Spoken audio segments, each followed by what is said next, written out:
Welcome to the How-To Factory, the channel where we reveal the secrets behind how your favorite foods, drinks, and everyday essentials are made.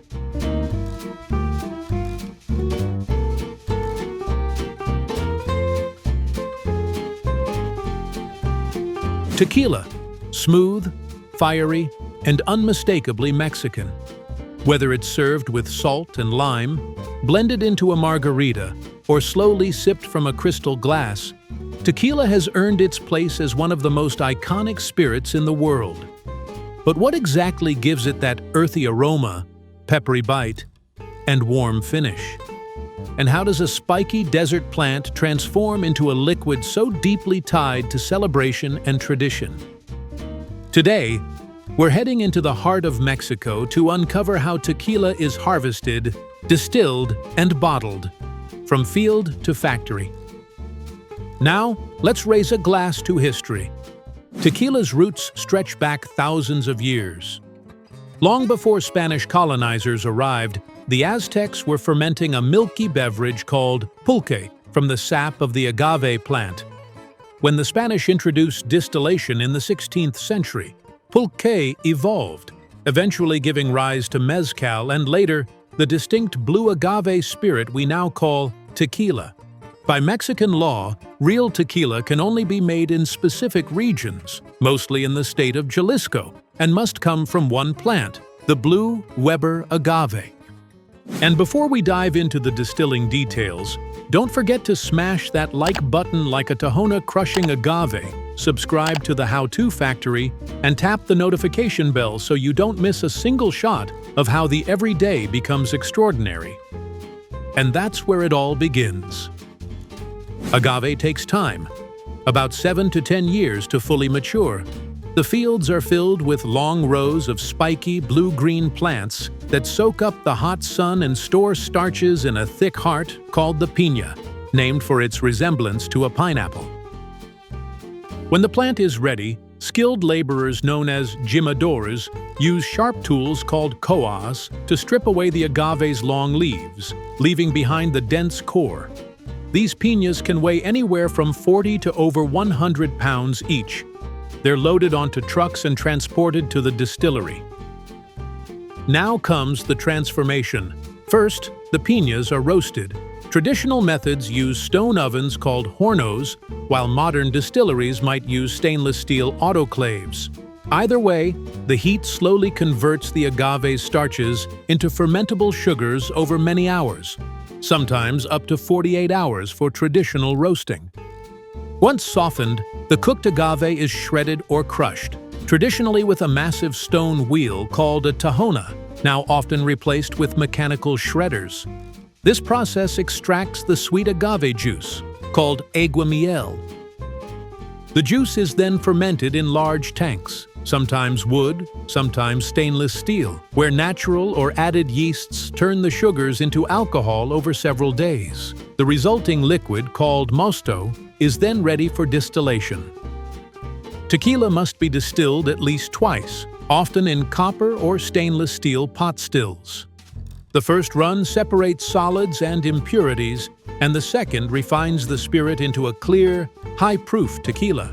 At this stage, the tequila is called blanco or silver, bottled right away or aged in oak barrels to develop deeper flavors. Aging creates the other tequila varieties such as reposado, aged 2 to 12 months, añejo, 1 to 3 years, and extra añejo, over 3 years. Barrel aging gives the tequila notes of vanilla, caramel, oak, and spice, and a richer golden color.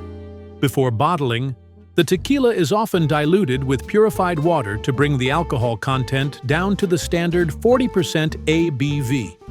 Some distillers might filter or tweak the flavor slightly, but top-shelf tequilas keep things pure. Finally, the finished product is bottled, labeled, sealed, and ready to ship, not just across Mexico, but to eager fans around the world. From the slow-growing agave to the hands of the jimadores, from fermentation tanks to barrel-aged perfection, tequila is a story of time, tradition, and craftsmanship in every sip. Rum, bold, smooth, and soaked in tropical sun. Whether it's mixed into a mojito, blended into a piña colada, or sipped neat like a fine whiskey, rum is the spirit of the sea, a drink born from sugar, revolution, and resilience. But how does something so sweet get its signature kick? And how do you transform sugarcane into liquid gold?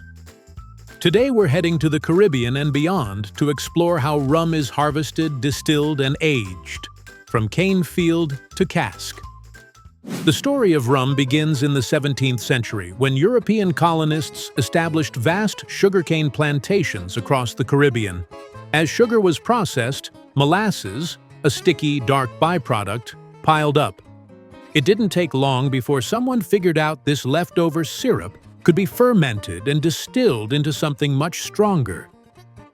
The result was a fiery new spirit, cheap, potent, and easily produced, and it quickly became a staple among sailors, pirates, and plantation workers. By the 18th century, rum had become one of the most traded commodities in the world, fueling economies and even playing a role in the American Revolution. Some called it "kill devil," others called it currency. But no matter the name, it became a global force. Now, before we dive into the distilling process, don't forget to give this video a like, subscribe to the How To Factory, and ring the bell like a ship captain ringing last call on the deck, because we've got barrels more content where this came from.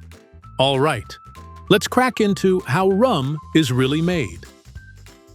It all starts with sugarcane, a tropical grass that grows in tall, swaying stalks. Harvesting is still done by hand in many places, with machetes slicing the cane just above the root. Once cut, the cane is rushed to a mill, where it's crushed to extract the juice. This juice is either used directly or processed into sugar, with molasses left behind. Depending on the style of rum, the base can be fresh cane juice, molasses, or even sugar syrup. From there, it's mixed with water and yeast to begin fermentation. The yeast feasts on the sugars, creating alcohol and flavor compounds over the course of a few days. The fermented wash is then distilled, typically in either column stills or pot stills. Pot stills are slower and yield a richer, heavier spirit, while column stills are faster and produce a lighter, cleaner rum. After distillation, the raw spirit is either bottled immediately as white rum or sent into oak barrels to age. The climate plays a major role here. In warm Caribbean warehouses, rum ages faster, drawing out vanilla, spice, and caramel notes from the charred wood. The length of aging determines the type. White or silver rum is aged briefly, sometimes filtered to remove color. Gold rum gets a touch more aging and flavor. Dark rum spends years in barrels, deepening in color and complexity. And spiced rum is infused with botanicals like cinnamon, clove, and vanilla. Once the aging process is complete, the rum is blended, diluted, and bottled, often by master blenders who combine different barrels to achieve a consistent house style. Some premium rums are bottled straight from the cask, unfiltered and undiluted, known as cask strength, delivering a bold, uncut experience. And that's how rum makes its journey from sugarcane fields to your favorite glass. Whether you like it clear or dark, neat or mixed, rum carries with it a history of rebellion, trade, and craftsmanship, all distilled into a tropical spirit that stood the test of time.